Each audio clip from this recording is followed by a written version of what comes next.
You may all be seated.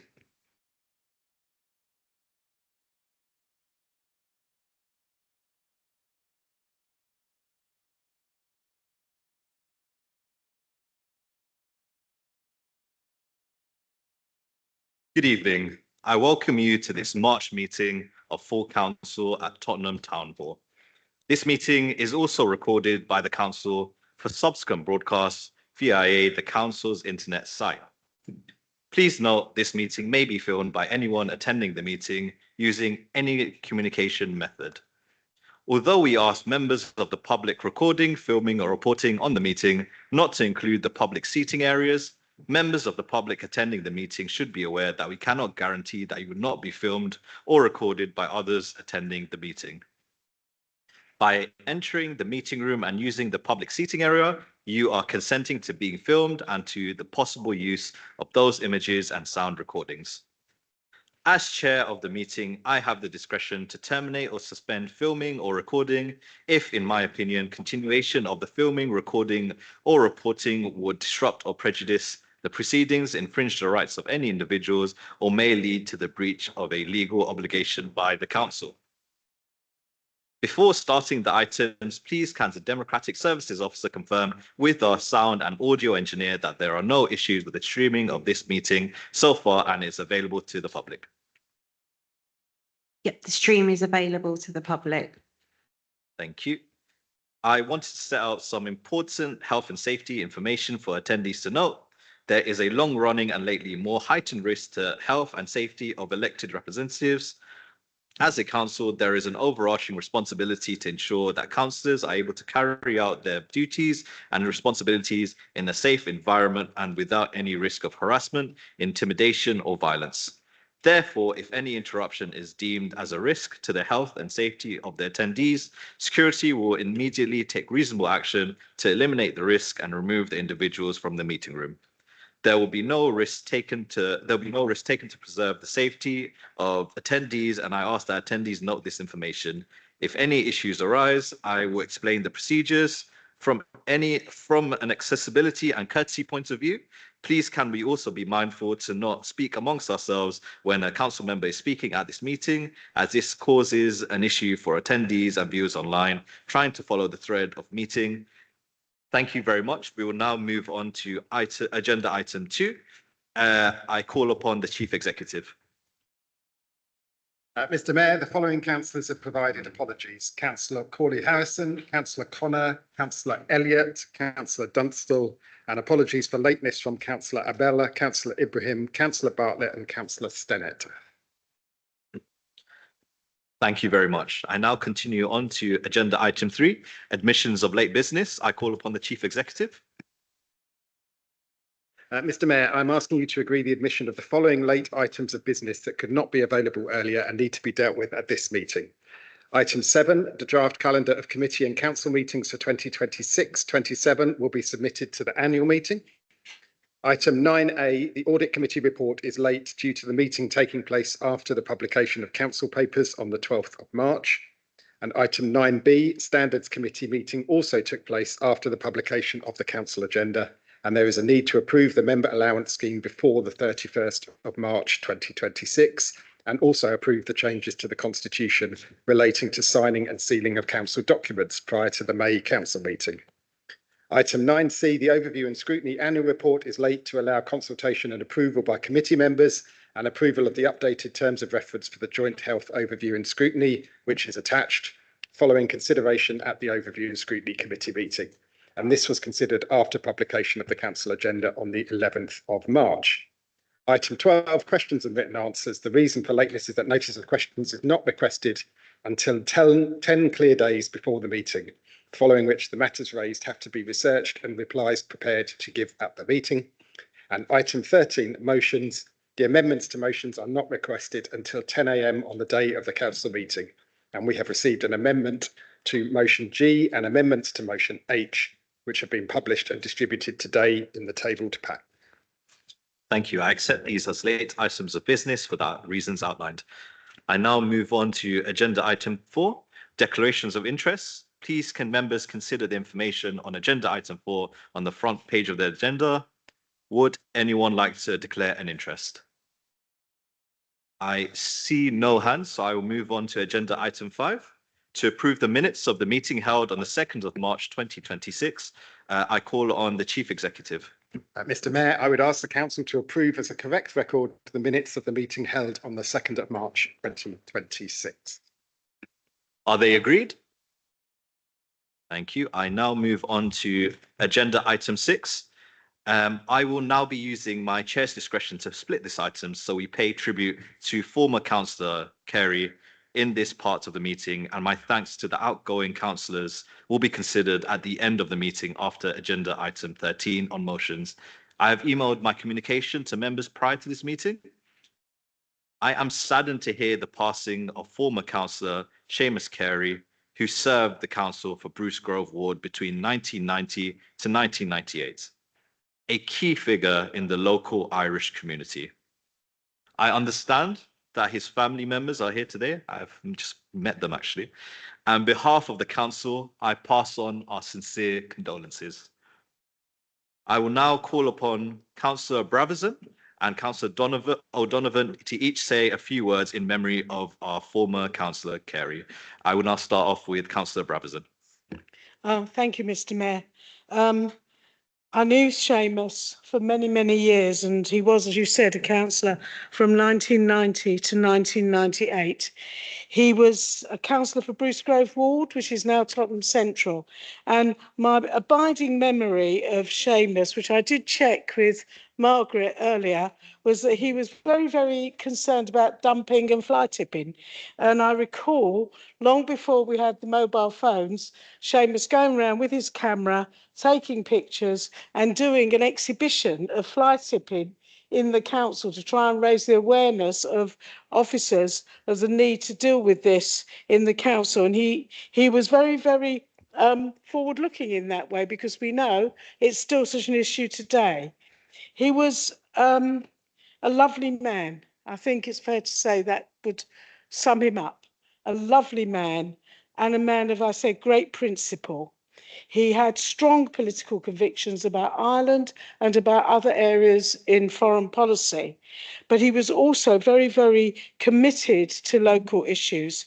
He was on the Law Centre Management Committee from 1991 to 1994, and he moved to Holcombe Road. I can't remember the exact date, but when he and Margaret moved to Holcombe Road, where I live, we then became bonded in our campaign for Down Lane Park and our campaign to develop a residents' association locally, which Seamus and I were religious about and did every month for years in order to raise the awareness of local people about local issues. And we had some successes, one of which was to gate our local alley, which stopped people burning cars behind our houses. So we were rather pleased with that one. Before I run out of time, I would say he was a deeply principled man, which meant that he always stuck to being a season ticket holder for Spurs. And as we know, that can cause great grief and anxiety. However, I think it's good news that they drew yesterday, and I'm sure that wherever Seamus is, he's extremely happy that they're not quite in the relegation zone. So I want to express all the condolences and so on for the loss of Seamus, and to say that he was a very committed councillor, a very committed resident, and what we see in Down Lane Park today is due to his efforts, along with many other members of the community, but to have been so committed and consistent in the campaigns. And I know that people like Reg and Sheila and Gina will remember him very fondly. Thank you, Mr. Mayor.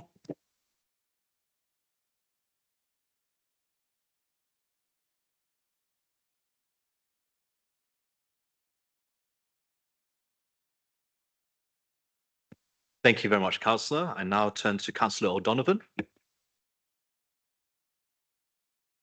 Thank you, Mayor, and thank you, Sheila. It's fitting that we celebrate the life and legacy of Seamus Carey, a very proud Clareman, in this St. Patrick's Week, up the banner. We welcome tonight his wife, Margaret, his daughter, Anne, his son, Mark, and friends of the family. Margaret was with him on every step of a long, well-lived life, and his achievements are her achievements. Seamus's commitment to social justice here and abroad stretched long before and after his time on Haringey Council. He constantly built solidarity between people and built unity locally, nationally and internationally. He, of course, worked tirelessly as a councillor representing his residents in Bruce Grove Ward from 1990 to 98, making sure all of their voices were heard. Seamus, together with Bernie Grant, Reg, Isidorus, Sheila, and many others, were the Labour councillors in the 80s and 90s who worked with the local community to build that anti-racist, non-sexist and welcoming Haringey, which we are now all so proud and which we will defend. Seamus made links between different groups suffering discrimination and prejudice. He worked closely with our Black and other minority communities and also highlighted long ignored discrimination against the Irish community in employment, housing and the media. Seamus had a real impact locally, London-wide and nationally. He, of course, campaigned strongly against apartheid in South Africa, and for many years, he organised solidarity with the people of Palestine, making those links between ordinary people here and in villages in Palestine, family to family, helping people understand each other a little more. As Zena said, he was a very active member of the Friends of Down Lane Park. We are planning to have a friendship bench installed in that park so people can sit and make new friends in Seamus's memory. Rest well, friend. Good Margaret.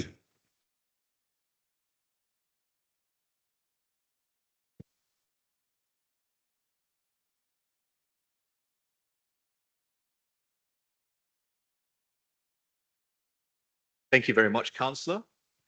We will now pause for a 1-minute silence in memory of former Councillor Seamus Carey.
Thank you. Please be seated.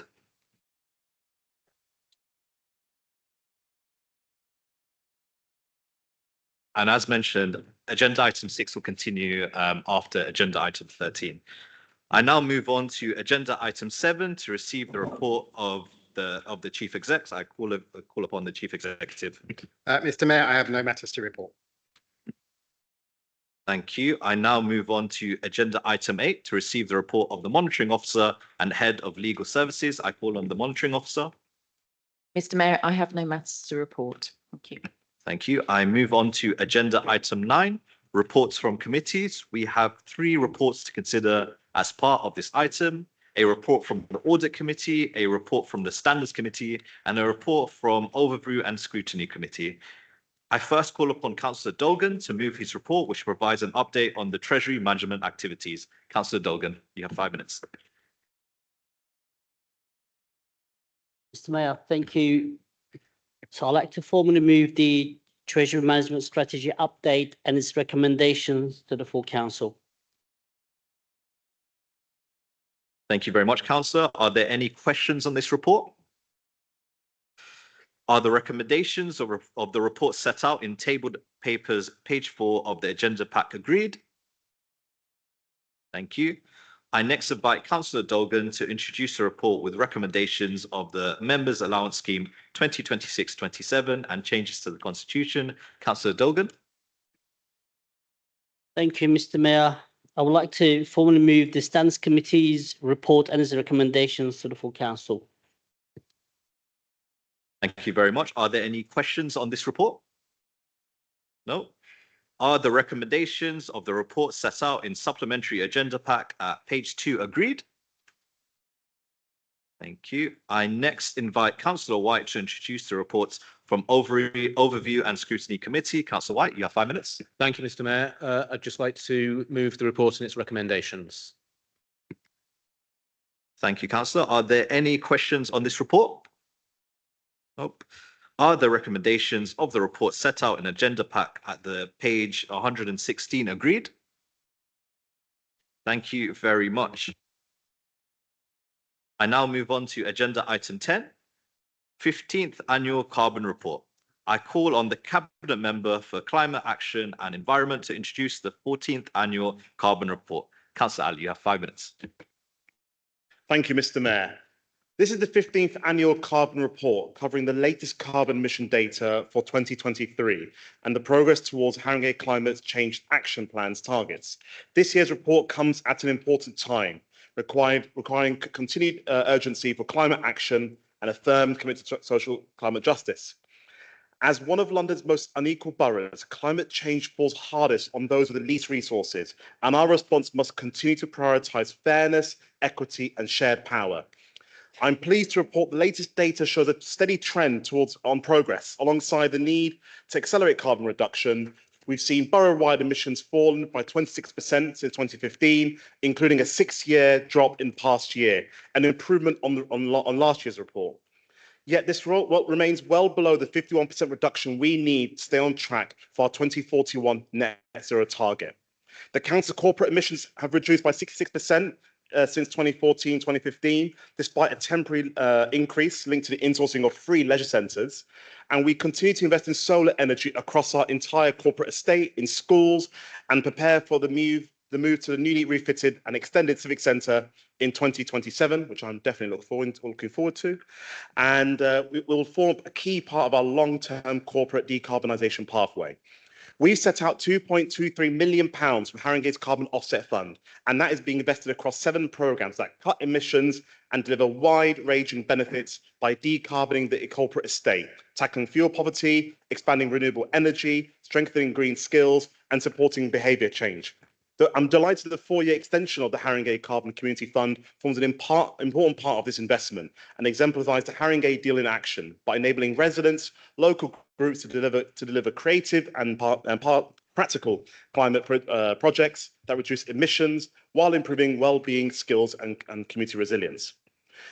One of the things I've asked Mr. Mayor in my new role is that we actually reshape the way in which we communicate our climate progress. And over the coming year, we'll work with our residents through the Haringey Climate Partnership and the wider engagement to co-design a better way, a new way forward to publish climate information that is focused on real outcomes and that supports resident and communities' needs to see progress, to understand our real challenges and feel inspired to take climate action. Addressing the climate emergency is more than carbon reduction. It is about building a borough where people can thrive, where homes are warm, energy bills are lower, and the air's cleaner. Neighbourhoods are more resilient, and we're all better off for that. By strengthening our focus on climate justice, accelerating action across all sectors, and deepening our co-production with residents, we can build a fairer, greener, and more sustainable future for Haringey. Thank you, Mr. Mayor. Thank you very much, Councillor. Are there any questions? No. Is this report agreed? Thank you very much. Moving on to agenda item 11, deputations and petitions. The deputation request has been responded to in accordance with CSO 11.3. Moving on to agenda item 12, to answer questions, if any, in accordance with council rules and procedures, number 9 and 10. I've accepted the responses to written questions admitted as late business. Please, can we receive them? Is that agreed? We have 9 oral reports, 9 oral questions, I should say, from members. Please, can members participating in this item be ready when I call them for their questions on this item? We will also be timing the responses, so please, can councillors be aware of this? I first call upon Councillor Barnes to put her question to Cabinet Member for Health, Social Care and Wellbeing.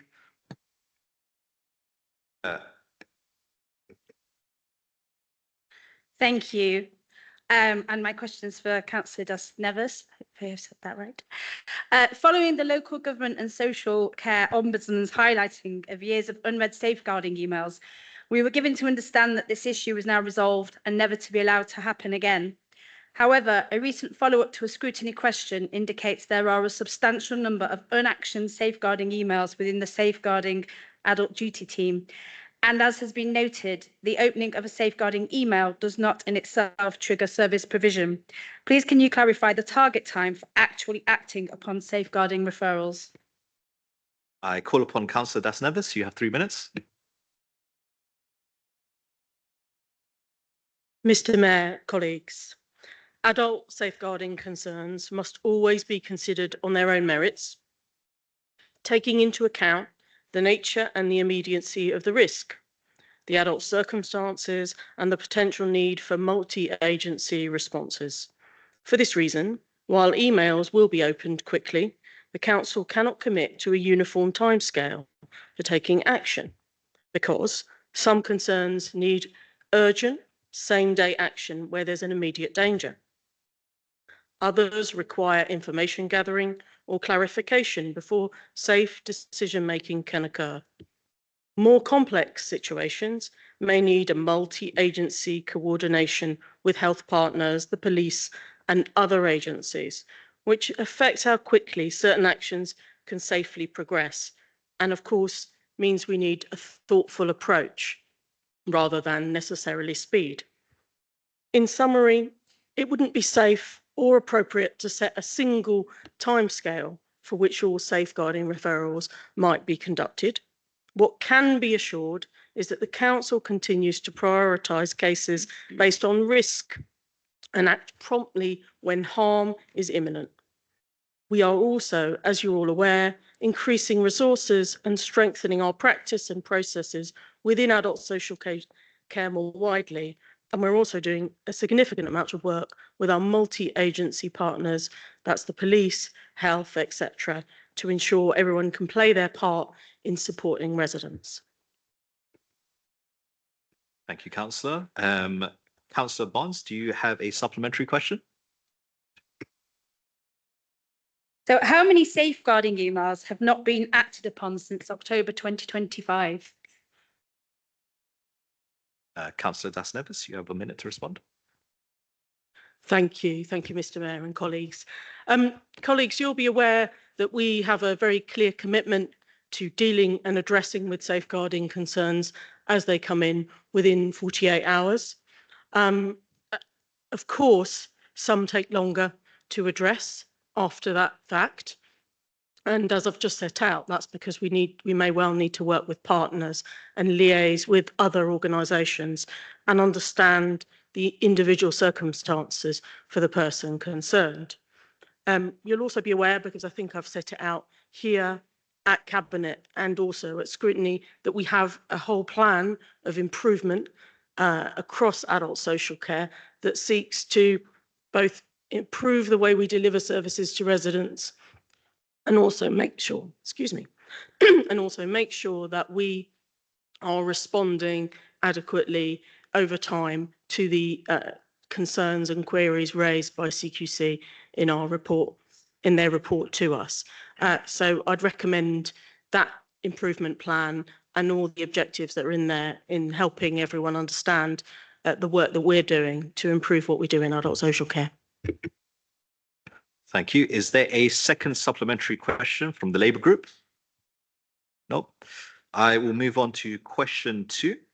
Sorry, that completes question 1. I will move on to question 2. I call upon Councillor Carroll to put his question to the Cabinet Member for Housing and Planning and Deputy Leader of the Council. Councillor Carroll.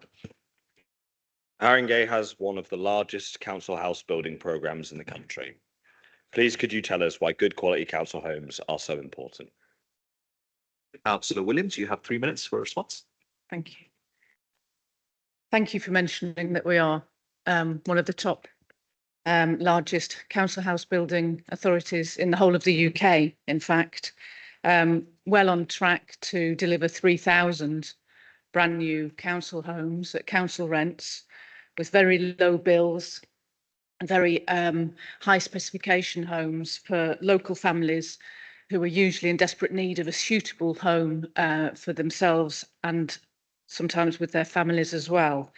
I would say also that Haringey Labour is proposing a pledge of 5,000 council homes should we be elected in the upcoming election. That will push us to keep us as one of the largest council house builders in the UK for sure. And that will make a dent. It will make a real difference to those people waiting desperately on our waiting lists, or some of the 2,700 families we know that are unfortunately in temporary accommodation, technically homeless as we speak. Getting people into a stable, secure home for the future so that they can really put down roots, get the children into local schools, keep them in those local schools, not be having to move time and time again, but also to get them into suitably sized homes so they're not living in terribly overcrowded circumstances, which we see as unfortunately the circumstance for so many families in this borough and across London. So thank you very much for mentioning our great council house building programme, but also it is so important because we know everything starts with housing. Thank you. Thank you very much, Councillor. I invite Councillor Carroll to ask a supplementary question. Nope. Is there a second supplementary question from the Liberal Democrat group? Nope. That completes question 2. I move on to question 3. I ask Councillor Emery to put his question to the Cabinet Member for Housing and Planning and Deputy Leader of the Council. Thank you. I, along with other members, have received numerous reports of empty council houses, which, after making inquiries, it turns out that the council had not re-tenanted because they had not been referred to the voids team. How can the council fail to be aware when its own properties are vacant? I call upon Councillor Williams. You have 3 minutes for a response. Thank you for your question. Yeah, so we are aware of homes that have become vacant, and we work really hard to ensure these homes are re-let as quickly as possible. However, the process between a property becoming vacant and a new tenant moving in can involve a lot of necessary steps. There may be delays in terminating tenancies because of, for example, hospital admissions, move to residential care, death or abandonment. Before allocating and reletting properties, we've also got to ensure that they're at the lettable standard. In many cases, a lot of repairs or improvement works are required, and it can even involve major repairs to ensure that the home meets the current health and safety standards that we would relet to. We also have situations where properties are temporarily held vacant for specific operational reasons, such as planned regeneration schemes or major refurbishment programmes. I saw 2 such homes on the Coldfall estate today, which are being used by the contractors while we undertake retrofitting of those homes, bringing them up to at least energy performance certification C, which is fantastic to see it that's on site now and works have commenced, and residents are really excited to see what's happening to their homes. But we also have a growth in housing supply through our council house building programme, which we've mentioned, but also we acquire a lot of properties. We have a target of 250 a year at least. And a lot of those properties are let through the neighbourhood move scheme, which allows families that live near to the new homes are perhaps living in overcrowded situations themselves. It gives them a priority to move into those new homes into a suitably sized home. So, of course, that leaves an empty property behind. So we've seen we've doubled, over doubled the number of new lets per annum. So as you can see, many of those are creating a void in their wake. So we have seen several hundred added to the list of void works. But we are looking at this. We need to get better at it. We need to now understand that this is going to be an ongoing situation and we have to respond more rapidly. So we've started a comprehensive review, establishing a new strategic voids group, and that started in February. And this work will review each stage of the process and oversee improvements to just make sure that these voids are turned around absolutely as quickly as possible. Thank you. Thank you very much, Councillor. I invite Councillor Emery to ask a supplementary question. You mentioned the need for repairs. Many homes end up being left void longer than they could be because of the severe level of repairs caused by the length of the void. For example, we've seen instances of ceiling collapses, leaks, damps and mold, and more caused by extensive periods of non-occupation. That means referrals to the major works teams and then significant costs and delays involved again. That work would not have been necessary if the homes had been unoccupied for a shorter period of time. Would you agree this is a problem in Haringey and a self-defeating cycle? Thank you. I call upon Councillor Williams. No, I think the issue would be, I mean, I was in a property just the other day that has gone into a major works programme to be underpinned. And when we entered the property, it was clear that works had started on the property to bring it up to standard, having become vacant. And then it was discovered whilst doing those works that actually one of the corners of the house was just falling down. And then because of what the council has to do through governance, legal procurement arrangements, it then takes a considerable amount of time to actually mobilise a contract to get that done. So I think because of our governance, which is right, we need to have proper governance in place. These things do take to the if it was a private home that we needed to get some works done ourselves, it's perhaps similar to having an argument with the insurance company about who's going to pay. It just takes a lot longer than you would hope, but I'm glad to see there were several homes in that situation. And what we're looking to do now whilst we do that is also, when we're going in to do those major works, not just make good, but also look to extend. So there was one in Duwick Road, actually, we're going to do a loft conversion, get another 2 bedrooms in there, another bathroom in there. So for some of our larger families that currently wait way in excess of 10 years for a suitably sized home. So that's really good news. Thank you, Councillor. Is there a second supplementary question from the Labour Group? Nope. That concludes question 3. I now move on to question 4. I ask Councillor O'Donovan to put his question to the Cabinet Member for Climate Action and Environment. Thank you. Councillor Ali, welcome to the front bench and your new, very important role. Could you detail for us the steps the council are taking to make Haringey an even greener borough? Councillor Ali, you have 3 minutes. Thank you, Councillor Donovan, and for the warm wishes. As mentioned in our local draft plan in 2015, a number of policies mention the need for energy efficiency, the circular economy, renewable energy, sustainable travel, trees, urban greening, biodiversity, and climate resilience and adaptation. And as you may be aware, in our walking and cycling action plan, which was adopted in 2022, and our Streets for People investment adopted in 2025, which have been implemented to support people making the switch to greener travel choices. And that includes the huge rollout in our school streets programme, supporting greener travel and reducing emissions and pollution. The council initiatives have all strengthened the Community Climate Action Network.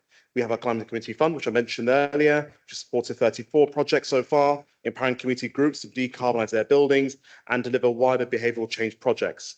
Through our Haringey Climate Partnership meetings, we facilitated meetings with residents to discuss wider climate action, transport, waste, food, nature recovery, and single-use plastics and climate engagement. The council continues to deliver high standard energy in new homes, such as the 272 brand new passive house development on Wingspan Walk in Tottenham Hale, the retrofit delivery programme of the council homes that Councillor William referenced earlier, and the facilitation of external grants is enabling residents to benefit from cheaper homes to heat.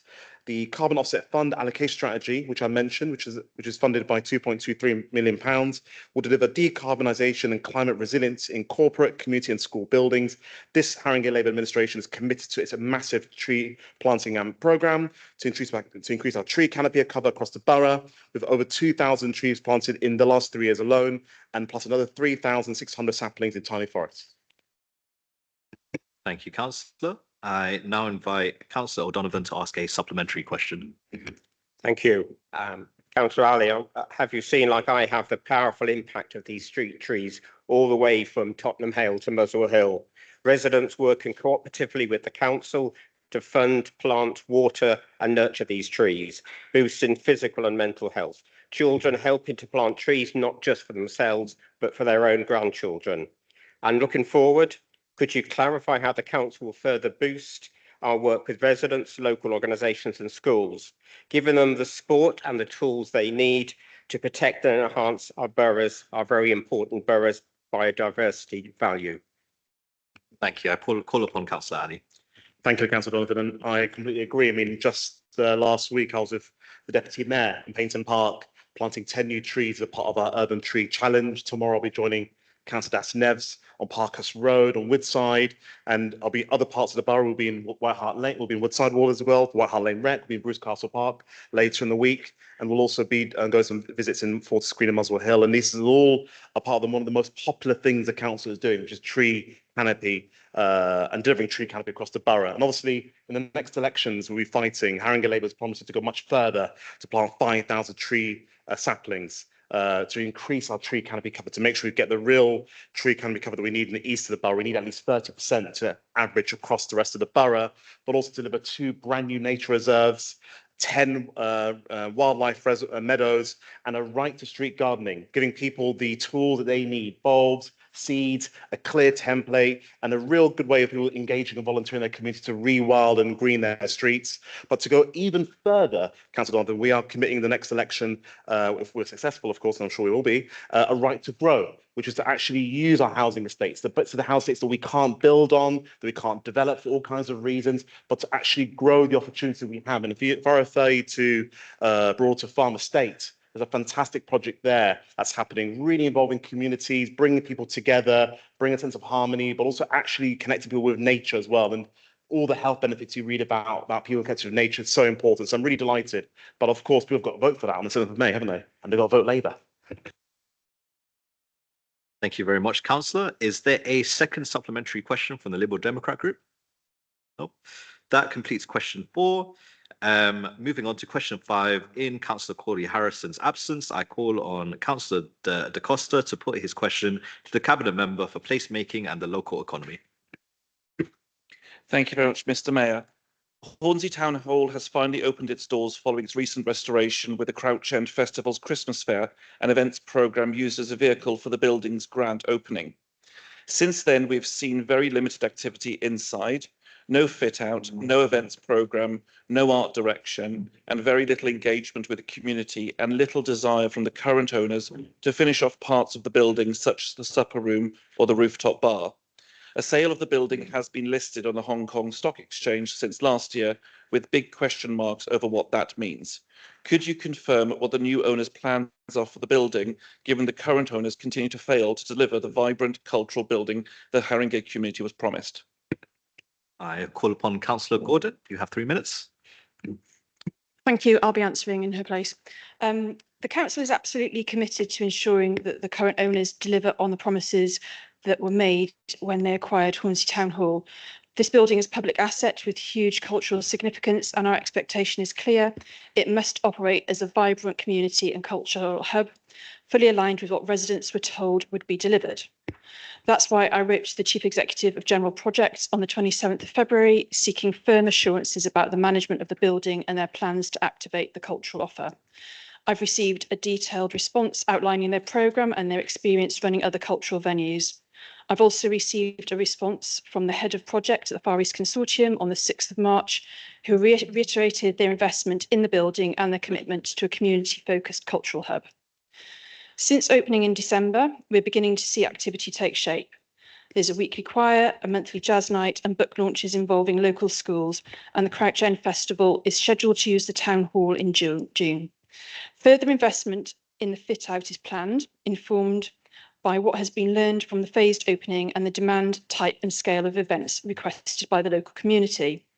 I also attended the second Haringey Culture Collective event there on the 3rd of March with Councillor Buxton and Councillor Johnson, which brought together around 150 local creatives to help shape our London Borough of Culture plans. The leader and I were due to meet with the Chief Executive of the Far East Consortium last week, but this was postponed at the last minute due to travel restrictions in the Middle East. Just to be clear, that was the travel restrictions and placed on the Chief Executive of the Far East Consortium, not us travelling to the Middle East. We will be scheduling shortly, and when we do, we will be absolutely clear with the consortium.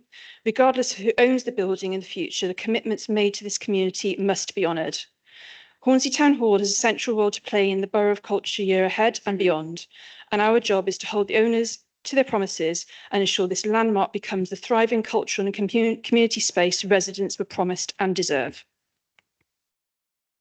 Thank you, Councillor. I invite Councillor Costa to ask a supplementary question. Thank you very much, and thank you to the Cabinet member as well. Last week, AMTG Group confirmed their purchase of the Hornsey Town Hall from FEC for over £47 million. The transaction is set to complete in 10 days, with no notice having been given to the council about the sale, and despite the building not having practical completions. Both matters against the term of the contract for onward sale. Will you be challenging the sale, and will the council be entitled to any uplift from a sale price way beyond what FEC claimed it would be worth upon completion? I call upon Councillor Arkell. So the council has not been formally notified of any proposed sale, and we are still awaiting the required request under the legal agreements between us and the Far East Consortium. Once that request is received, we will consider it in full and in line with our responsibilities as the freeholder. But let me be absolutely clear, and as we've said repeatedly, any new owner will be bound by the existing agreements, and there's no route for anyone to walk away from the commitments that were made to the Crouch End community.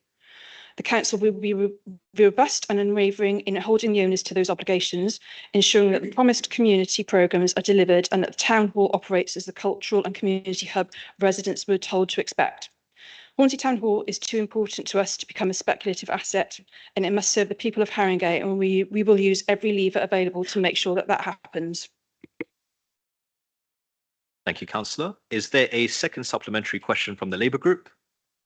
Nope. That completes question 5. I move on to question 6. Can I ask Councillor Amin to put her question to the Cabinet Member for Children, Schools and Families?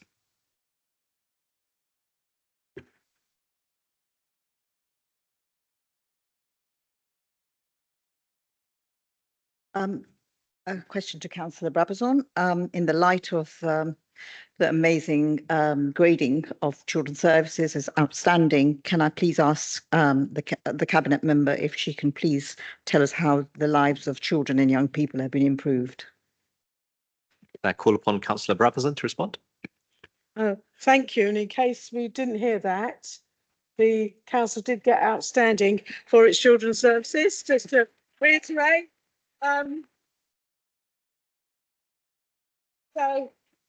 This is a really, really difficult question to answer.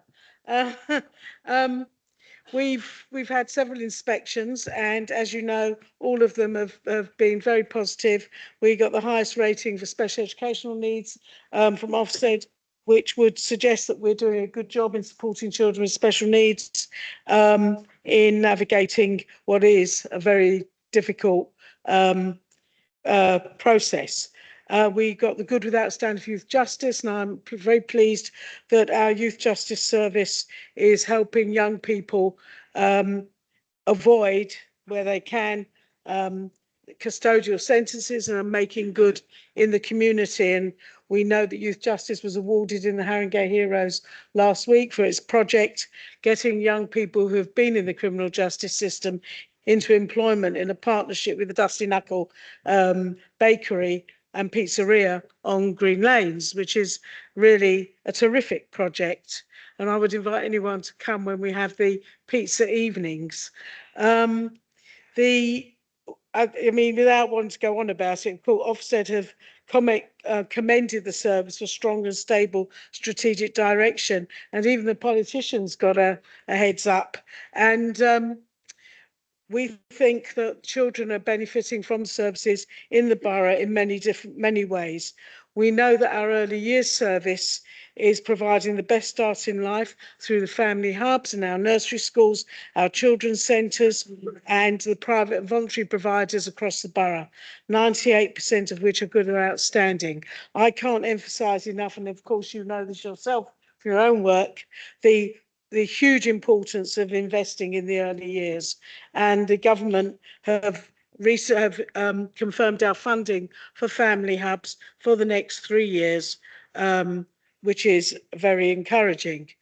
We work really close with health on that, and of course we provide loads and loads of classes and groups through the family hubs and so on. In our schools, 98% good or outstanding, and we know that our results have been consistently good in the last few years through all the different key stages, where our outcomes are sometimes better than national and at least as good as the London average. More broadly, we have campaigned to extend access to free school meals to ensure all our families who are eligible are claiming. We have the Holiday Activity and Food Fund. We have projects through leisure.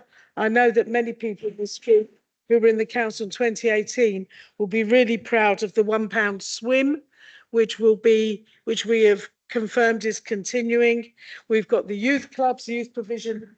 I won't go on because you've got the general idea. So I think overall we have done a good job in supporting children in this borough.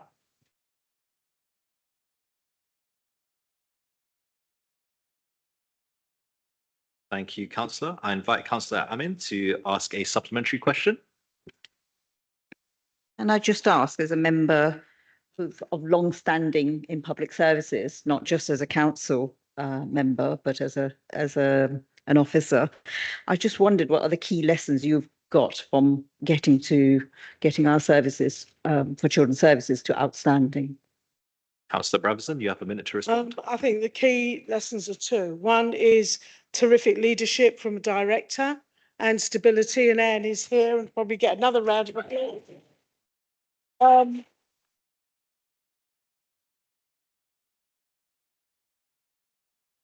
I think political commitment, which goes across the whole council, because children's don't operate in a vacuum. We have support from housing, from leisure, from libraries, adult social care through transitions, through placemaking, making sure, for example, a playground at Love Lane was transformed because with placemaking, we saw how awful it was and this was not acceptable. So you need a full council commitment with the officers and you need teamwork. And if there's nothing to learn, teamwork is vital. Thank you.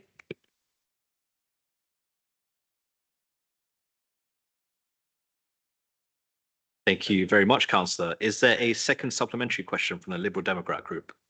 Nope. That completes question 6. Question 7, can I ask Councillor Collette to put her question to the Cabinet Member for Children, Schools and Families?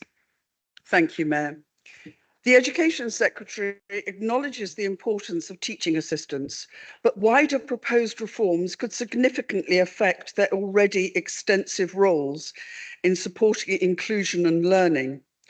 Although the inclusion grant has been welcomed, unions argue it is far too small to meaningfully improve staffing levels in mainstream schools. Experts also warn that the 1.6 billion allocated nationally will not be sufficient to increase staffing across thousands of educational settings. Schools continue to face severe TA shortages, and unions are campaigning for permanent contracts, better pay and specialist training to provide stability for vulnerable children in line with the ambitions of the government's recent SEND white paper. What scheduled and costed plans do Haringey Council have to provide specialist training and full-time contracts for teaching assistants that would be required to realise the ambitions set out in the white paper for our SEND children? Thank you. I call upon Councillor Brabazon. You have 3 minutes to respond. That's a very good question. The problem is we don't run the schools, as you well know. So we don't have any costed plans because it is the schools who decide how many teaching assistants they need. It is the schools who recruit. It is the schools who have to manage their budgets. And it's the school's responsibility to recruit, train and retain these colleagues. So this is not an issue. Regrettably, if we had our way, we probably would want to recruit and manage a whole teaching assistant cohort. But unfortunately, schools have been self-managing since 1988. So that's actually the school's responsibility. On the more widely though, we obviously are very committed to see that the SEND reforms are implemented in full, and they are overall an extremely positive package of services. Whether the 1.6 billion is enough, we'll see, but that's been allocated to the Inclusive Mainstream Fund, which is going to give schools and other settings direct responsibility. So the money that you've mentioned is going to go to schools to enable them to deliver for children and young people with special needs.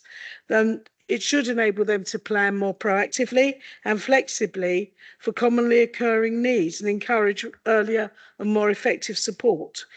What the council does do, we provide overarching programmes like the Nuffield Early Language Intervention and early language support for every child, and we've done that through early years, through the use of the early years block funding, which is in the schools funding, dedicated schools grant and so on. But it is a fact, which I'm sure you appreciate, that the council, as much as we would like possibly to have more running of schools, schools are self-governing, and the substance of your question, which is about teaching assistants, is that it is the schools themselves that will have to make those decisions and how they work collaboratively with each other to maximise the resources. Thank you very much, Councillor. I invite Councillor Collette to ask a supplementary question. No? Is there a second supplementary question from the Labour Group? That completes question 7. I move on to question 8. Can I ask Councillor Lawton to put her question to the Cabinet Member for Culture and Leisure? Hi. I would like to ask you how exactly the council is improving parks and play areas across our borough. Can I call upon Councillor Arkell? You have 3 minutes. Thanks for the question. I'm really proud to say that Haringey's parks are now rated the 6th best in all of London, and that's the result of a huge amount of investment, planning and partnership with our communities. Over the past few years, the council has delivered improvements in 32 parks and green spaces across 20 wards, and that includes creating 5 brand new play areas, 4 new multi-use games areas, and upgrading 11 existing play areas and 2 multi-use game areas so that children and young people have safe, modern places to play and be active. We've also upgraded 5 tennis courts, created 18 new meadows and submitted green flag management plans to ensure our parks continue to meet the highest standards. The work has been funded through a mix of council capital investment and external support, including £254,000 of neighbourhood community infrastructure levy funding, over £266,000 of Section 106 funding, and more than 1.2 million in external grants. And that just goes to show what we can achieve when we combine our local priorities with strategic funding. Looking ahead to 26-27, we're accelerating this progress with another major programme of improvements.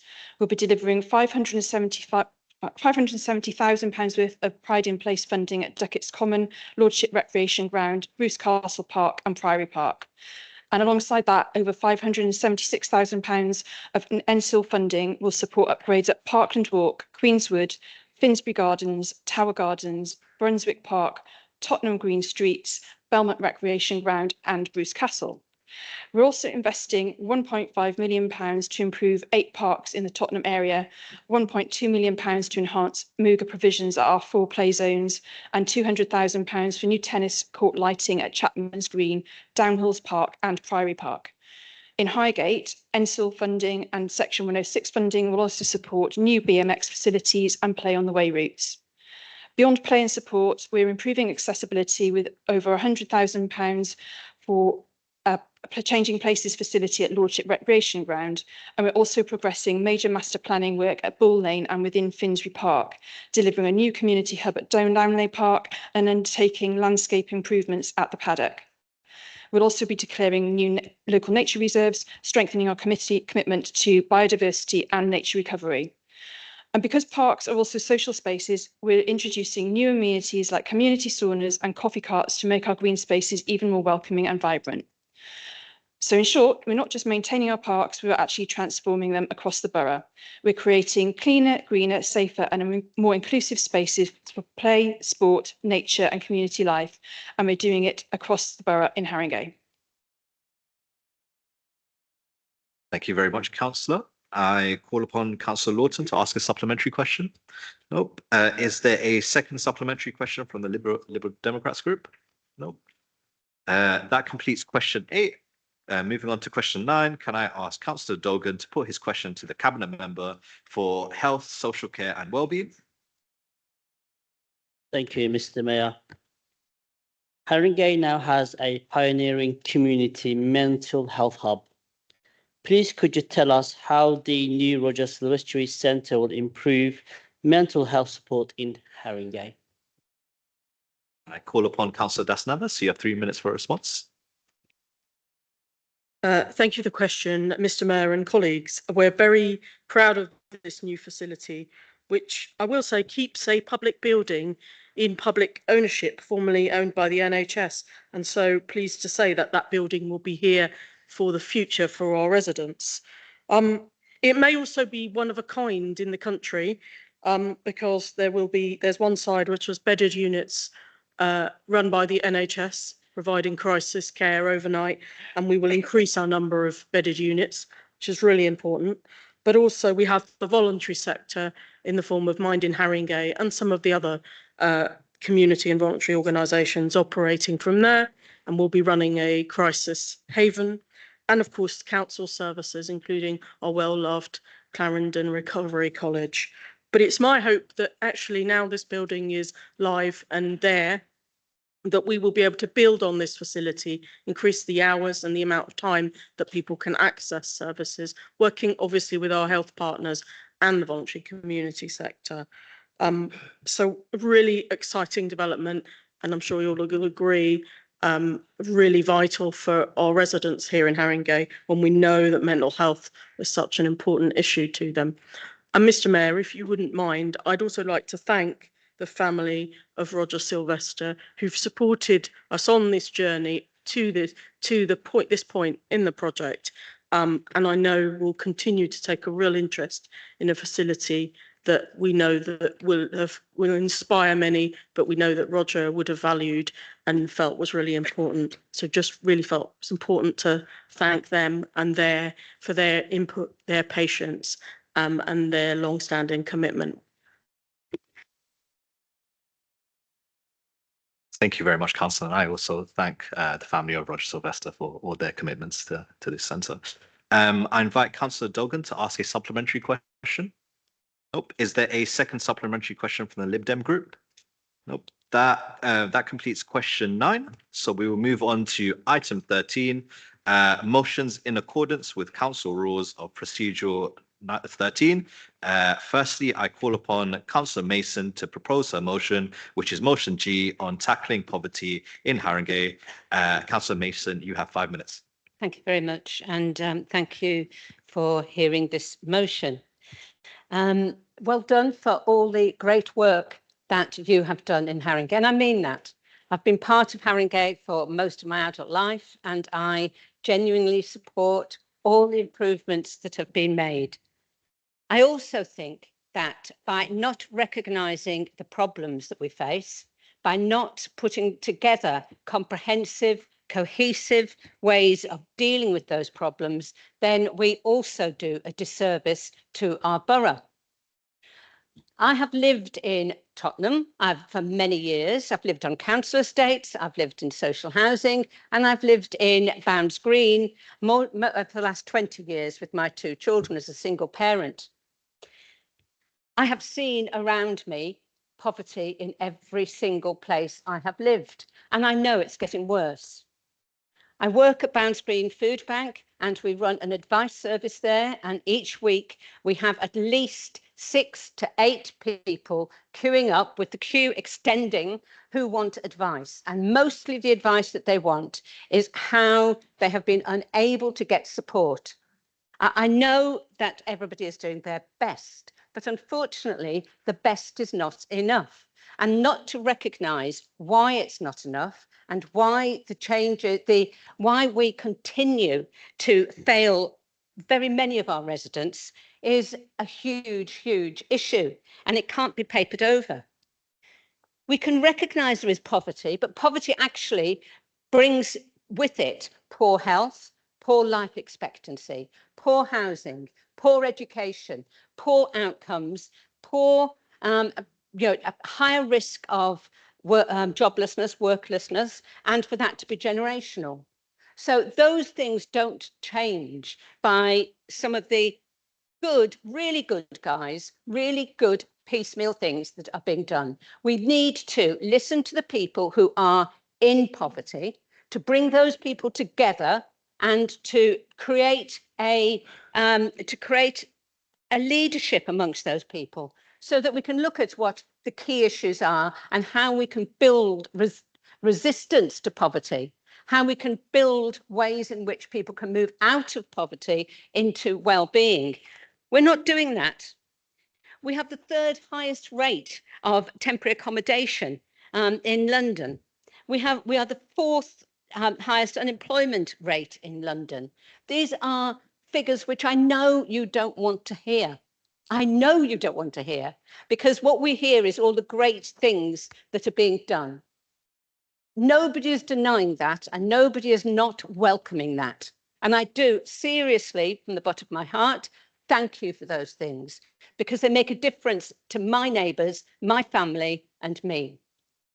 But unless you listen to those voices of discontent, unless you centre those voices, and unless you bring those people together to guide the way forward, then we will not be able to resist poverty. We will continue with the downward spiral, and we won't reverse that. Now, sadly, very sadly at the moment, despite the very best efforts of everybody, we are going in the reverse direction. We're not going in the direction where Haringey is alleviating poverty to the extent that we're better than all other boroughs. Why can't we have that in what we are hoping for? Why can't we have that as an expectation? Instead, we're going down. So at the moment now, we are the fourth highest rate of poverty in London. What ridiculous. We've got all these rich areas in Haringey, and yet we still, so if you think about it, the areas in Tottenham that are poor must be like in the bottom, completely the bottom percent. So what do we do? Do we continue as we are, or do we have a radical rethink? And this motion proposes that we celebrate what we do well and we recognise the things that we don't do well. And by recognising them, we ask those people who experience them to come forward, that we use co-production in the central meaning of that word. Co-production isn't about bringing 10 people in, it's about really talking to the people impacted. And so I ask you to support this motion and reverse poverty in Haringey. Thank you.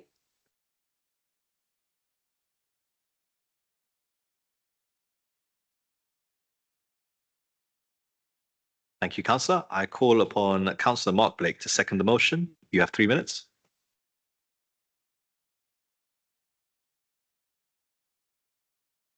Thank you, Mr. Mayor. Thanks to Councillor Mason for this thorough and urgent motion, which I'm delighted to be seconding, which was framed in a manner to garner the widest consensus amongst members of this council. Clearly not framed well enough for the party opposite. The sight of food bank queues across the borough, and as you enter this building, is a reminder of the inadequacy of the term cost of living crisis and the genuine struggles to survive that too many Haringey residents face in the 6th wealthiest nation on earth. My discussions with some of the great people giving their time as volunteers running food banks in Haringey echoes a consistent message that the partnership with the council and civil society that fed so many vulnerable people through the pandemic has deteriorated. We need to listen, we need to act. Finally, Mr. Mayor, I do want to take this opportunity to thank my colleagues, Councillor Mason and Councillor Collette, as this will be their last council meeting. It's been an honour working with you both. Thank you. Thank you, councillor. I have received an amendment in accordance with council standing orders. I call upon councillor Chandwani to move the amendment. You have 3 minutes. Thank you, Mr. Mayor, and thank you to the Green Party for tabling this motion. I needed to amend it and I'd like to explain why.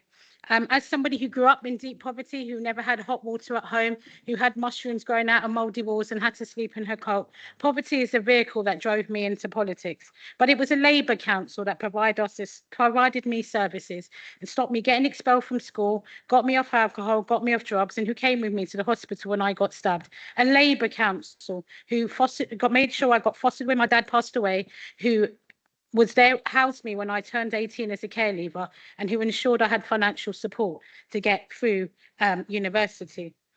I don't mind listening to the voices of lived experience, and actually I believe that's what we've been doing. In the 7 years as a councillor, in 26 years working within communities, most of it in this borough, and in Tottenham, where I have lived most of my life, on the estate in Tottenham that I still live in our mosques, churches and community groups, how many people do you think have asked us for another report? None.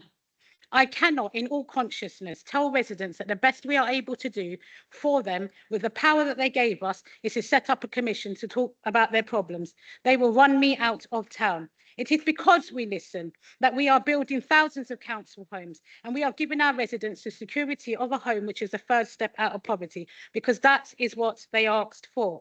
By working tirelessly to achieve an outstanding children's services, we are ensuring we break the poverty cycle for the next generation, because that is what they asked for. By working tirelessly to make sure that we maximise the benefits of our residents through the £160 million unclaimed in Haringey alone, we are making sure that our residents get the social security net, because that is what they asked for. By investing £570 million in estate renovation of our council homes, we are giving our residents a healthier homes to build from, because that's what they asked for. Residents who have experienced and lived poverty have already spoken, and they are done talking. They wanted action, and that's what they want this council to do, and that's what this council has done. The original motion didn't ask us to deliver anything. It could have asked for anything. It could have demanded anything. It could have fought. There was no urgency, no thinking, no plans, no solutions, no proposals. We are elected councillors. We come into this chamber and we represent our residents, and we demand delivery. This motion showed that the Greens have not listened to any residents with lived experience. Otherwise, they could have come here and asked for something. The Labour manifesto commits us to delivering an anti-poverty strategy, one incubated from listening to our residents, and ensure we use the £5.9 million a year Crisis and Resilience Fund to achieve real delivery. You've got a choice tonight, guys. You can either do action or words. Thank you.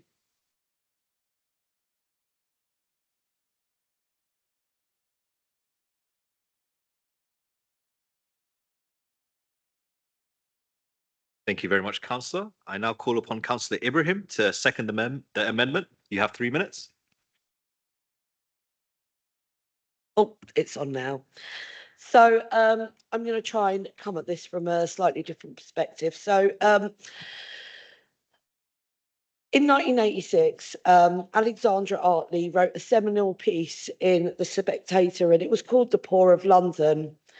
I found the article actually a few years ago while I was researching the experience of the first wave of families in bed and breakfast accommodation and those who profited from it. And I think that's really important for us to look into that. She walked the streets of King's Cross and she exposed the stark contrast between wealth and poverty, luxury developments towering over overcrowded flats, bustling offices beside people who were queuing for basic welfare support, and families living in cramped accommodation. She wrote that for poor people, the burden of daily survival was carried like a boulder. And I think we need to keep that image in our minds, that the idea that those people experiencing that on a day-to-day basis will put themselves forward, and that they're at a point in their lives where they will step forward and get themselves elected onto a residents panel. Actually, that article says that people who are experiencing poverty and the harshest poverty are the people that are least likely to talk about it. So that image for me resonates with us today. And actually, Seema, put me in a bit of an awkward situation because I didn't really want to talk about personal experience today, but you're brave enough to talk about it. Actually, I was 10 years old then, and for a week of my life, and when she wrote that article, that's why I find it so fascinating. I spent a week of my childhood in King's Cross because that was where councils like Haringey were placing families in that particular year. So it's a window into how not much has really changed. So we need to be very, very honest about the challenge that we face. But I wholeheartedly agree with Seema that if we're socialists, we should know that this is about structural inequality that we face as a society. Some believe in the room, well-intentioned, that we should appoint a poverty commissioner to address these challenges. I want very clear, this is not a solution. A commissioner would be costly, adding an administrative layer without guaranteeing any action. Resources spent on salaries and offices and reports are resources not directly supporting the residents that need it. We already have the best anti-poverty talk That's time, possible, councillor. Can you please finish off? which is us as elected councillors, and that's what we should be doing every day with our casework when we're writing in, raising our residents' issues and knocking on our doors. We do not need to pay somebody to do the work that we're elected to do.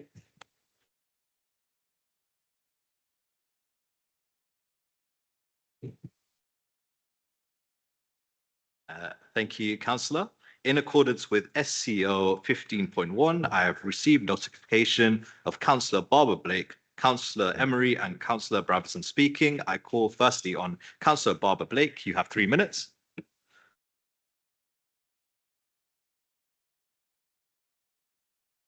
Thank you, Mr. Mayor. When I was drafting my response to the motions, particularly the one from the Green Socialist Alliance, I thought I'd have a look into their plans and proposals. After all, they haven't really said very much about how they see the future in Haringey. Perhaps it's because their contributions are too dull to be remembered, or maybe it's more likely that they reveal a worrying lack of political acumen and vision. So, I read the Green Party 2024 manifesto. Try it if you've got a few hours to spare, which remains their most up-to-date official position. So amid tips on how to get an allotment and to buy fair trade coffee, there was only one paragraph on economic growth, which they argue damages the planet, so we don't really need it anyway.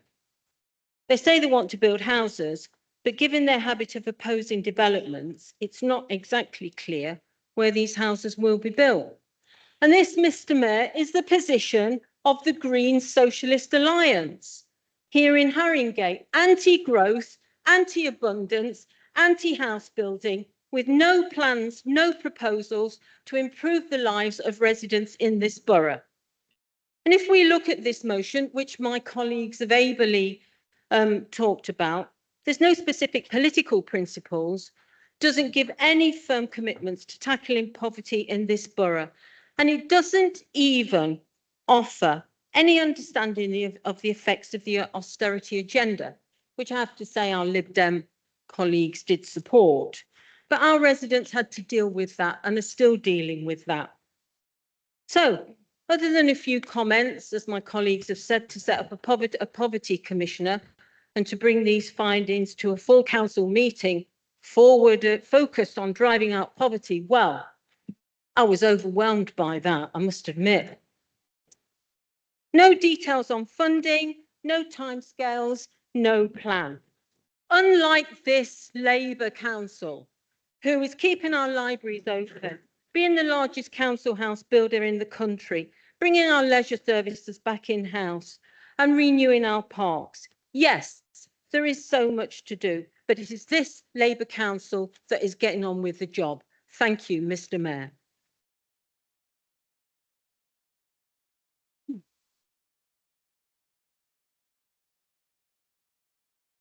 Thank you, Councillor. I now call upon Councillor Emery. You have 3 minutes. Thank you, Mr. Mayor. Poverty and inequality is at the heart of many problems here in Haringey. It is often said that as you take the W3 bus from the west to the east of our borough, the average life expectancy drops by 20 years. A shocking situation, I'm sure you'll agree. Shortly after being elected in 2018, I was appointed to the Fairness Commission, mentioned in this motion, becoming one of the commissioners. I remember hearing directly from some of the worst off residents, listening to them explain about the real life impact of these problems. Housing, access to much needed services, or even just the difficulty in putting food on the table for their families. I remember listening to one child in a school talk about how the problem was cyclical, saying that when a parent experiences the system as not helping them, leaving them hopeless, that feeling often ends up passed down to their child. Liberal Democrats, tackling inequality and poverty is imperative. Our core purpose, listed in the opening of our Constitution, says that we seek to build and safeguard a fair, free and open society in which we seek to balance the fundamental values of liberty, equality and community. Our manifesto for the general election contained many commitments to tackling these problems, including reforms that ensure the super rich will contribute a fairer share while lifting the tax burden entirely from the poorest in our society. We've also taken on the challenge locally. Making use of the levers that local government controls, we have successfully campaigned for a council tax reduction scheme, lowering the burden for residents who are struggling financially. This motion also highlights this Labour administration's use of bailiffs, a practice that is both deeply distressing for residents already struggling and which is ineffective in practice, with research showing that bailiffs do not improve collection rates. We have worked with the local organisation Acorn to see what we can do on this, and I'm proud to say that Liberal Democrats are now fully committed to removing the use of bailiffs in Haringey. This challenge in Haringey requires serious, sustained effort from people across every walk of life, dedicated people who are ready to tackle root causes while also addressing the day-to-day problems our communities face. Residents should be reassured that in the fight against poverty and inequality, the Liberal Democrats have and will continue to stand firm and lead in this effort. Thank you.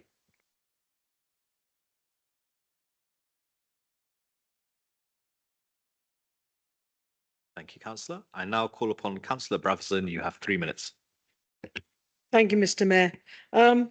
I can't see the point of having a poverty commissioner, especially as Councillor Chandwani, I think, pointed out. We probably have to pay them for the pleasure of telling us what we already know, because we know how poor people are, and we know that inequality and years and years and years of lack of government funding, lack of funding into the state, and the absolute ripping out the heart of the welfare state has caused immense suffering and hardship for families across this country. And I am really surprised at the sort of rather mealy-mouthed motion that the Green Socialist Alliance have put forward. But we as socialists here, forgetting the other bit, have already been implementing a programme to try and mitigate the worst impact of structural poverty that we know exists across this country. So let me just say a couple of things about some things we've done. We brought in the council tax reduction scheme, which has been held up and sustained every year of this administration to assist the poorest people so they don't have to pay council tax.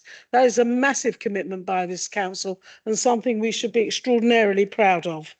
We've built 1,300 council homes. As someone who grew up in the welfare state and had all the benefits of the welfare state, not least of which was a council home in which my mum lived till she died and never bought, I think housing is at the heart of what we need to do. And it was no accident that Aneurin Bevan was Minister for Health and Housing in the magnificent Attlee government.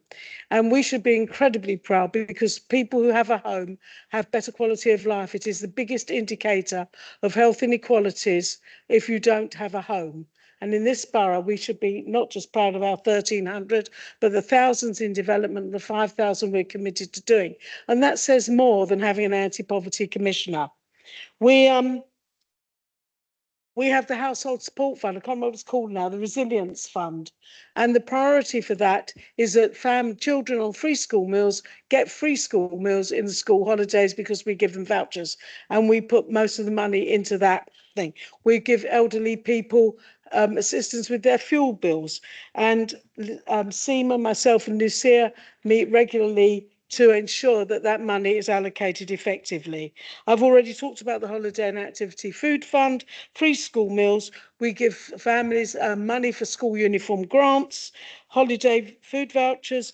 We provide nursery places for children, eligible 2-year-olds who are families in need, and we have more to come in the early years, which is the most important thing, the first 1,000 days of a child's life. So let's do things and let's not worry about any more commissions, any more consultancies. I'd have thought that was the last thing all of you would have wanted.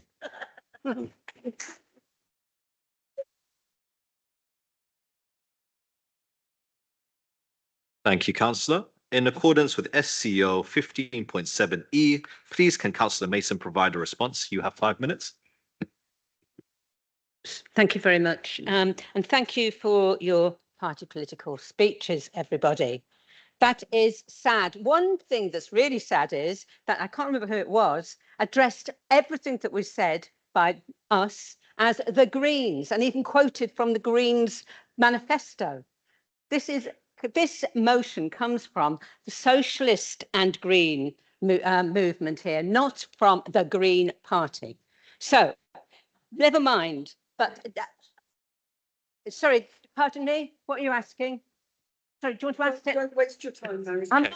Councillor, can you stick to the speech, please? Could you please put that on hold while I try to answer? You can't answer. Councillor, you can't answer. I can't answer it. So she can heckle and I can't answer. Well, she's not supposed to be heckling, but you can answer questions.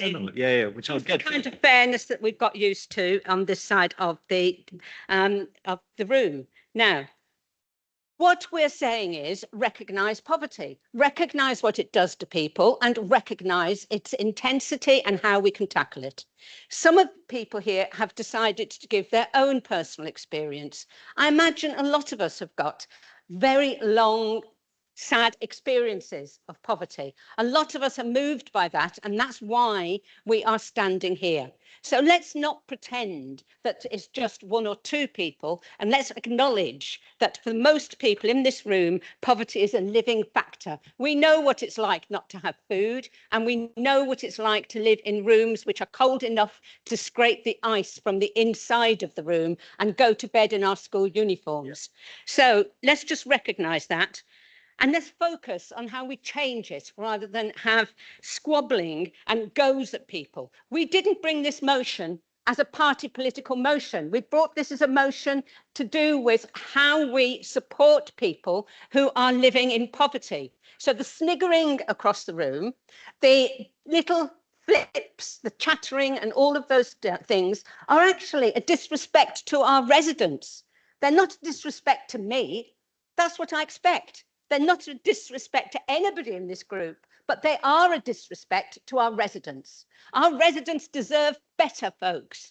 They deserve a lot better. I know you're all going to vote against this. There's not a single one of you who'd be brave enough to stand up and say, we do need to have a concerted, coordinated respect for people. We do need to listen to people.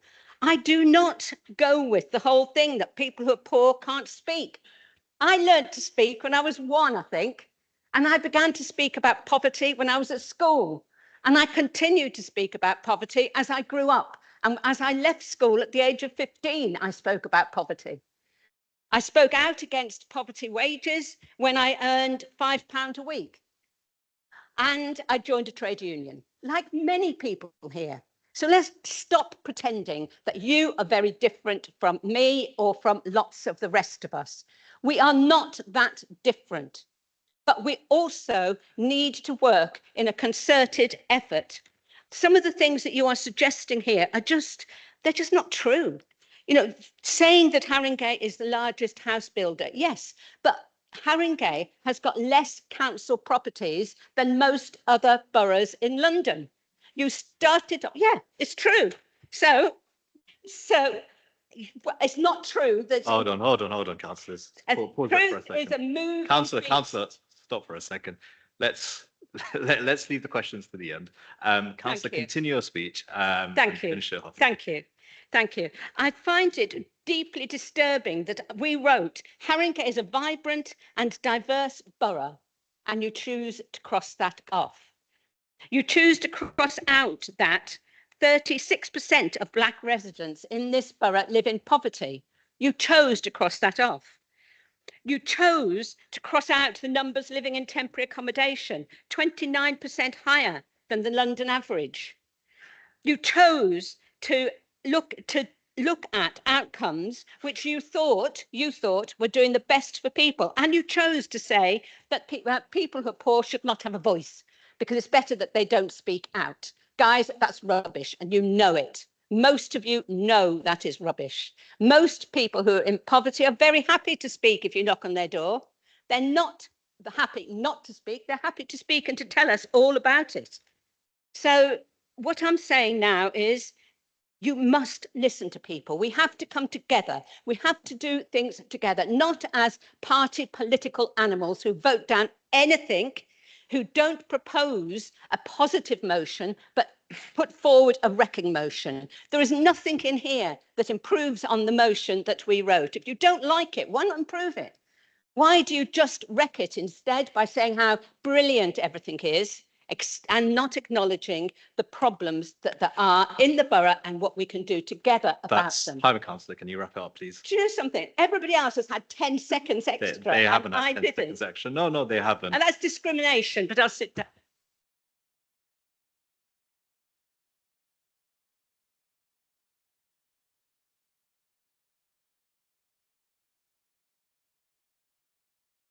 Okay, we will now vote on the amendment at pages 31 to 34 of the tabled pack.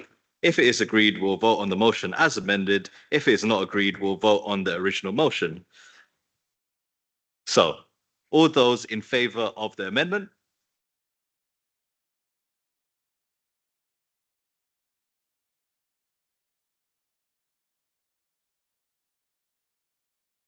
All those opposed to the amendment?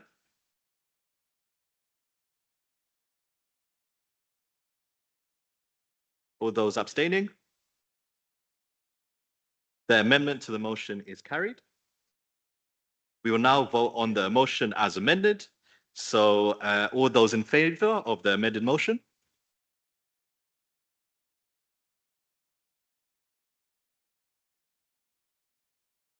All those opposed?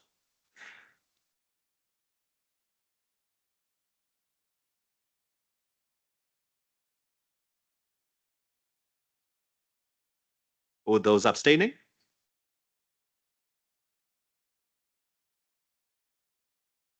The motion as amended is agreed. We will now reach motion H. I will now ask Councillor Das Navas to propose her motion on support for Together Alliance. You have 5 minutes, Councillor. Chair, colleagues, this Labour administration in Haringey is proud to walk alongside its residents, so many of whom have made Haringey their home, joining us from all corners of the world, speaking 180 languages and collectively making this borough a great place to live, work and visit. This Labour administration rejects the crooked dialogue of extreme right-wing narratives. They would have us divided, suspecting one another and in fear, but we are not. Instead, we are a borough of welcome, and this motion sets out our plan to work with the community in a collective endeavour to renew our welcome strategy, refresh how we work together with organisations like Haringey Welcome, Haringey Migrant Support, and so many voluntary and community groups, too many to name, all under the banner of our Welcome Advisory Board. Putting the experiences and the voices of our residents at the heart of our work, wherever they were born and whatever their cultural heritage is a cornerstone of this administration's work. In the last 5 years, we've supported countless people to settle, establish themselves, and their families, learn new skills, share existing ones. We're proud of our council team supporting people and all of the many volunteers who work with us to make Haringey the place of welcome it is. We've not been afraid to tell successive governments when they've got things wrong. We haven't shied away from standing up for our values, standing up for our diverse community, for those of all faiths and of none. We have done so much together in unity and in solidarity, and we will do so much more. I've heard countless stories of resilience, of pain, and of hope. One man, let's call him Joseph, joined us from a war-torn country, suffering a great deal of PTSD and struggling with his mental well-being. He recently shared with me how a stable home and support in the community had helped him, and he's now in education and en route to a new life. Or there's the family, let's call them the Smiths, who arrived with their 5 children 5 years ago from an oppressive regime. With support and encouragement, they have shared with me how their life has changed. 2 children at university, a third working towards her ambition of being a doctor. Mum has learned English and is working in the public sector. These are real stories. There are countless more. But welcome isn't just about new arrivals. It's about all of us. And so is unity. It's about how we all come together, face down the angry voices of hate, and live our values here in Haringey, every day, day in, day out.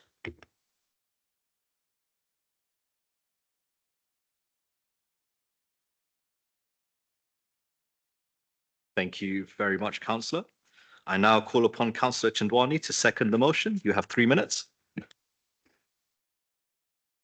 Thank you, Mr. Mayor. In 1977, councillors led this community, to fight racists off our streets in the Battle of Wood Green. It's hard to even comprehend that the National Front used to have a base in our beautiful multicultural borough. A weekly street stall outside a place called Huckleberries, which is now Costa on the corner of Turnpike Lane and Wood Green High Road. That's where the NF used to be every Saturday. 2 weeks ago, when we left this chamber, there was something really stunning about seeing our Jewish residents going home for Purim, our Muslim residents coming back from mosques for Iftar, our African community brightening up our streets with their Kendi outfits. This chamber tonight reflects the diverse community. It's not something we observe, but something we're all a part of. We sometimes forget how lucky we are to live in the best borough in the world. The Haringey bubble, many cultures, one community. There is nothing new about the tactics of the far right. When communities struggle to financially survive is when fascism thrives, pitting communities up against each other and obtaining power through divide and rule. It's the same game played over and over again. Whilst we trust our residents not to be foolish enough to fall for these tactics, we also have to provide solutions to the problems they face. They must feel that it is us that delivers for them and that the far right have nothing to offer them. And whilst we have our differences in this chamber, one thing that binds us, I believe, is that we believe in multiculturalism. On the 28th of March, I will be there on the demonstration, not just against fascism, but also a celebration of our borough, proudly, and I hope to see you there.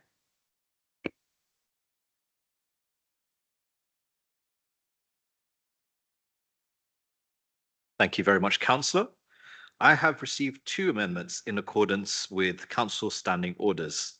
In accordance with Council protocol, I will firstly call on the Liberal Democrat Group to move their amendment, and then I will call upon the Green Socialist Alliance Group to move their amendment.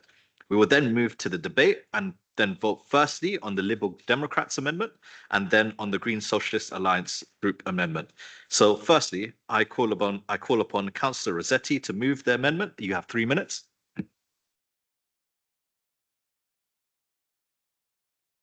Thank you, Mr. Mayor. Like many here tonight, or their parents before them, I was born abroad and made Haringey my home. A decade ago, I saw supporters of Brexit blaming those like me for the country's problem, despite the fact that we contributed to UK PLC with work, spending and taxes. Each of us born abroad or born to migrant parents has a similar story and has tried to repay the opportunity they had in this country, and sometimes giving back, representing their community on this council, like I've done for 8 years. But the rhetoric of blame and fear has not stopped with Brexit, and there is no need for me to tell you that the tone and toxicity of public debate are getting worse and worse. So it's with concern that I watch government after government trying to play the same rhetorical blame game in an attempt to out-reform reform, rather than making the case in favour of diversity and integration. It's with concern that I see the Home Secretary implying in the introduction to a recent consultation that patriotism means building walls rather than abiding by the British values of openness, fairness, equal opportunities and tolerance. And I see with concern that the most recent proposal could mean that someone can gain settled status after 5 years, but the children need to wait for further 2 years and the spouse a further 5 years. Why should families want to contribute to our community and be forced to live with such uncertainty? This is why, while I agree with the spirit of this motion, I think we can go further and ask the government and Haringey's MPs to lead by example, building bridges and recognizing the contribution the migrant can make to the country, celebrating Haringey as an example of a diverse community, of diverse communities contributing to well-being and growth. The far right feeds on division. You can't fight fear with fear. Let's ask the government to join us in supporting the Together Alliance and make a commitment to take a more positive tone in its policies and speeches. Please support our amendment. Thank you.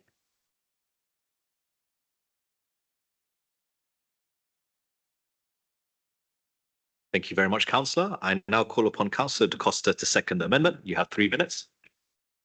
Thank you, Mr. Mayor. Haringey is somewhere that welcomes people from all over the world and makes them feel part of the family and community. And it's a place I've made my home over the last 20 years. My father's ancestors left Portugal in the 1600s as Jews fleeing religious persecution, ending up in Jamaica. Centuries later, my grandparents came to the UK just before the outbreak of the Second World War, both of them joining the war effort. My mother's family heritage tracks much of Central Europe, with Austrian, Czech, Hungarian, Slovak, Ukrainian and Dutch ancestors influenced by the multicultural melting pot of Vienna before the First World War. So regardless whether you can trace your family origins to the Caribbean or Eastern European, or whether your great-grandparents were born and raised here in Tottenham, I'm sure that every councillor in this chamber was as dismayed as I was when Theresa May attacked our international heritage in her Citizens of Nowhere speech. But maybe that's what we've become to expect of leaders of the right wing of politics. But what has really disappointed me over the past 2 years is hearing this divisive language from the Labour government. A Labour Prime Minister describing Britain as an island of strangers, and a Labour Home Secretary describing refugees, like many of our relatives, as an existential challenge. That's why I and this group support the motion and the Together Alliance march.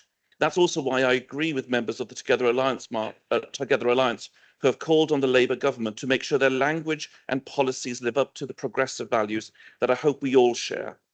I agree with the TUC, which warned against political parties becoming Nigel Farage-like on migration, and I've cautioned that such approaches can deepen division instead of resolving it.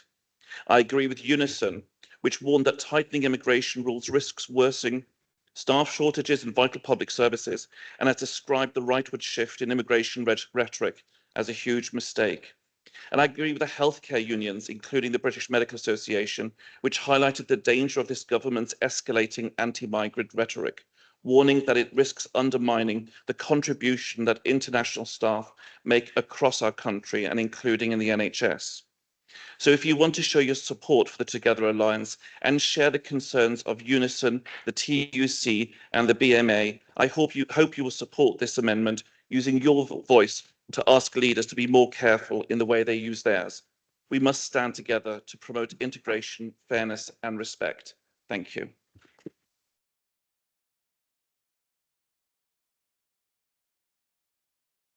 Thank you very much, Councillor. And just so full council is aware, that is the Liberal Democrat amendment. We will now move on to speeches for the Green Socialist Alliance Group amendment. So I call upon Councillor Mason to move the amendment. You have 3 minutes. Thank you, Chair. This amendment is there to strengthen this motion, not to delete anything from the motion. The motion is welcomed, and so we do support the motion, but we think it doesn't go far enough. Some of the reasons for that are the ones that were expressed by our colleagues in front of us about saying actually the government does set a culture and it sets a followship. It doesn't create. It helps to create the mood in a country.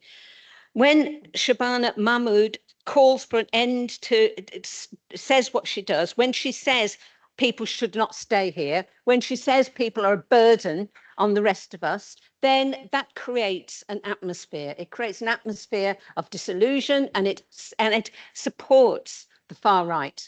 We just have to stop that. We can't be in a society where we, as a little isolated place, are able to create a beautiful environment when what people are hearing is a government which is going against that very notion by saying the things that we've heard of tonight.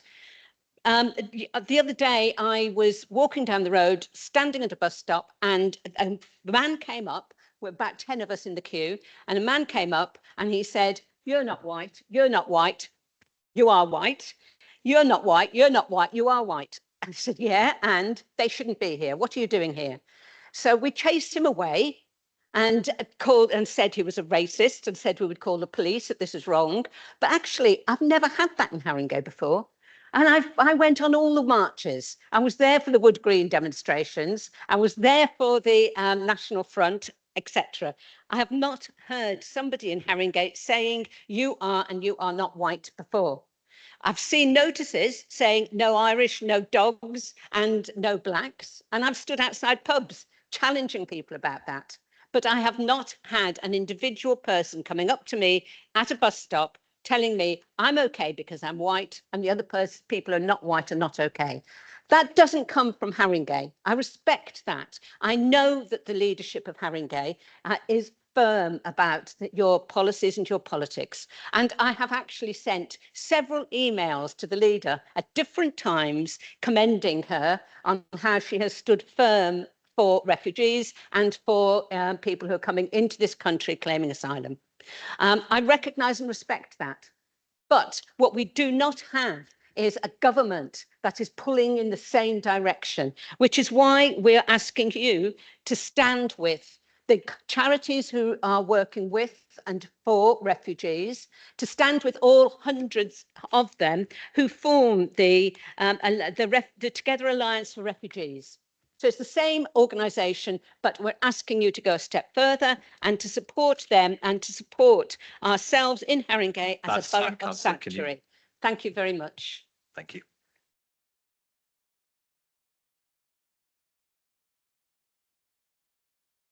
Thank you very much, Councillor.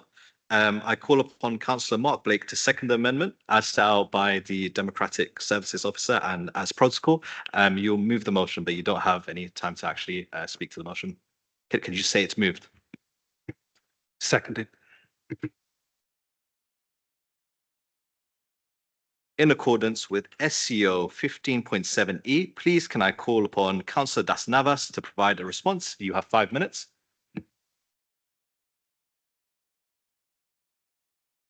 Thank you, Mayor and colleagues. Thank you all for your contributions this evening. I welcome the support of my Labour colleagues who've worked so hard to achieve together so much. I recognise the amendments are well intended, but I do feel they're unnecessary. Let me tell you why. Firstly, I draw your attention to the fact that on many occasions, the leader and this administration have written and challenged the Home Secretary, most recently in November 2025 and February 2026, addressing the precise issues raised. These are unity and not division, celebrating the value of migrants and refugees, the impact of the lack of safe and legal routes to this country, the need to understand how we can truly help people make new and stable lives in Haringey and beyond. We've already done these things. And in fact, Catherine West MP has just recently opposed the current government proposals on immigration. On developing the new strategy, we are committed to working with and developing it with all the members of the Welcome Advisory Board, representing our communities in Haringey. Lived experience, yes, does indeed count. And so on the topic of Borough of Sanctuary, this was previously addressed at the Welcome Advisory Board. The board at that time decided they preferred Borough of Welcome. This will, of course, be something that the board, as they develop the strategy, can consider in partnership with everyone across our community.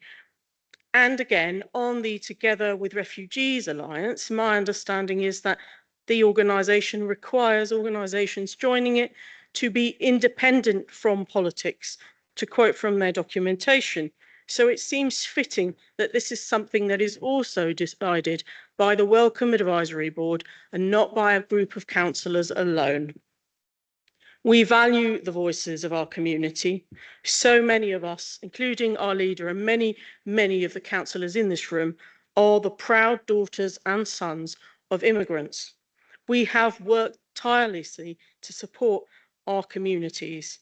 And as we renew our commitments to welcoming people and including everyone, this Labour administration commits to defending our community from vile racism, from hatred, from division.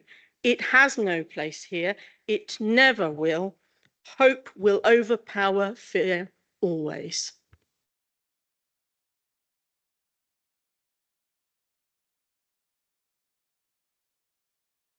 Thank you very much, Councillor. Now, listen carefully because it might get a little bit confusing.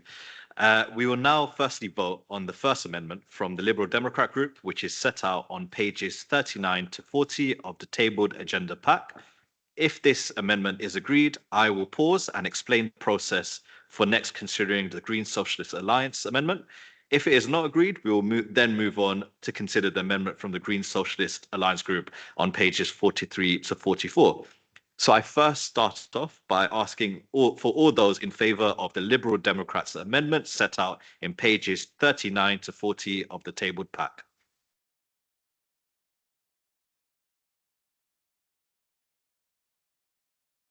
All those opposed?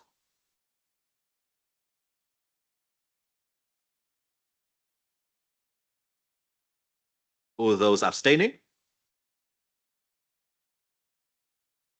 The amendment to the motion is lost. We will now vote on the second amendment set out at pages 43 to 44. All those in favour of this amendment,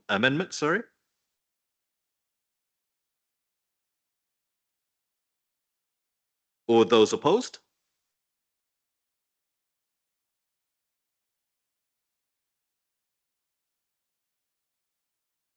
All those abstaining?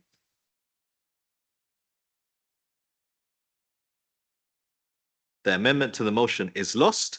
We will now vote on the original motion. All those in favour? That's unanimous. Yeah. Do we have to go through the rest of it? Yeah, okay. Well, that's unanimous. So the original motion is agreed. Thank you very much.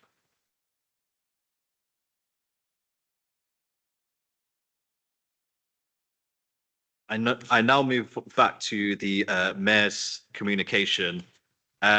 So this is a special full council because it's the last one before, as I'm sure all of you are aware, the local elections. Now, instead of my normal spiel about the great stuff I'm doing around the borough, which I'm sure if you have social media, you can already see, I thought it'd be a great time to pay homage to a lot of the councillors who are stepping down. It is an incredible honour. I think it was Councillor Chandwani who said earlier today that Haringey is the best borough in the world, and I think we can all agree on that. But it's a massive honour to be a councillor in this borough, but also a great commitment. And we have to give thanks to everyone who stood forth and been a councillor for this borough. I will start off with 4 councillors who have a tremendous contribution to this borough. So I start off by saying thanks to Councillor Adamu, who is the longest serving councillor and has been on the council for 36 years and a mayor on 4 occasions. So let's give her a big round of applause.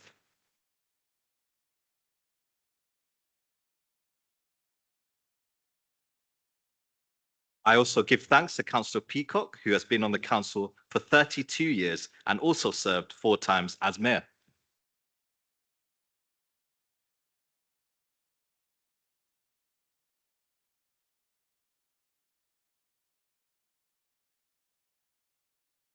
I give thanks to Councillor Diakides, who has been on the council for 32 years from 1994 to 2026 in various roles in committees, scrutiny and cabinet.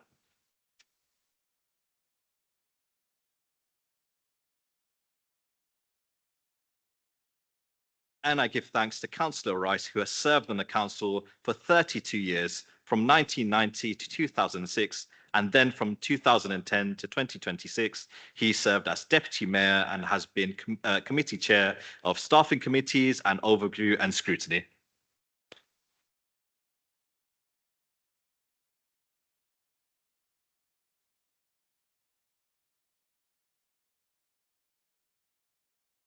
So, and get ready, there's a lot of clapping, but there's also a few other councillors that we really need to thank for their service.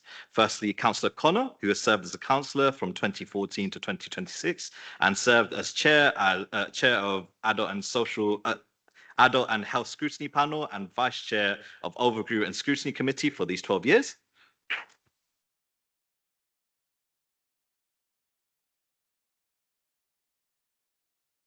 Councillor Rossetti, who has served as a councillor from 2018 to 2026.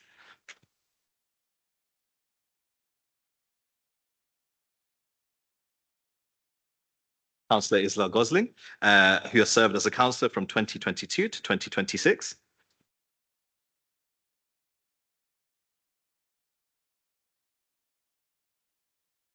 Councillor Worrell, who has served as a councillor from 2022 to 2026 and chaired Housing Scrutiny Panel.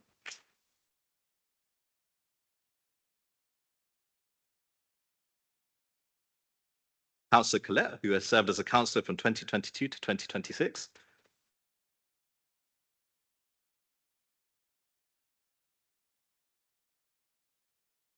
Councillor Mason, who has served as a councillor from 2022 to 2026.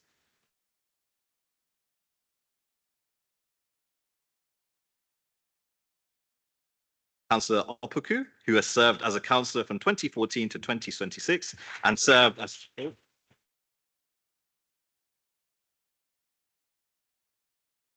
She has also served as chair, a committee chair of standards, but everyone just wanted to give you a clap really quickly. So, you know, it's Councillor Moyed, who has been a councillor from 2018 to 2026 and chaired Housing Scrutiny Panel and Overview and Scrutiny.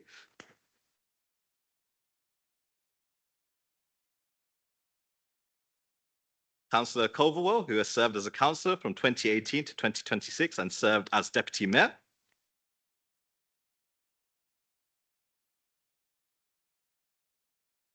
Councillor Elliott, who has served as a councillor from 2022 to 2026.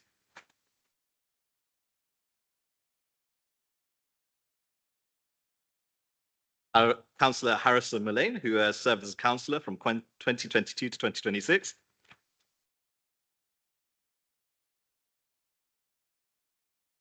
The very sharply dressed Councillor Dogan, who has served as a councillor from 2018 to 2026 and served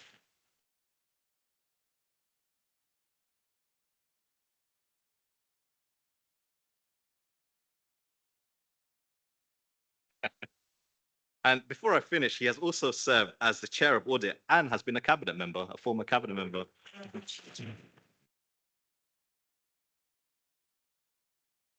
And Councillor Stennett, who has served in the council from 2010 to 2026 and served as chair of Alexandra Park and Palace Board.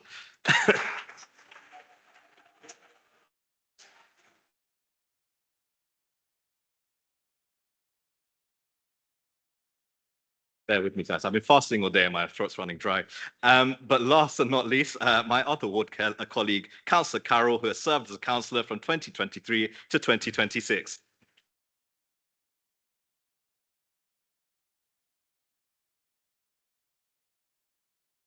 And let's have another big round of applause for all your service to the council and residents. This completes the meeting. Thank you very much all. That concludes it.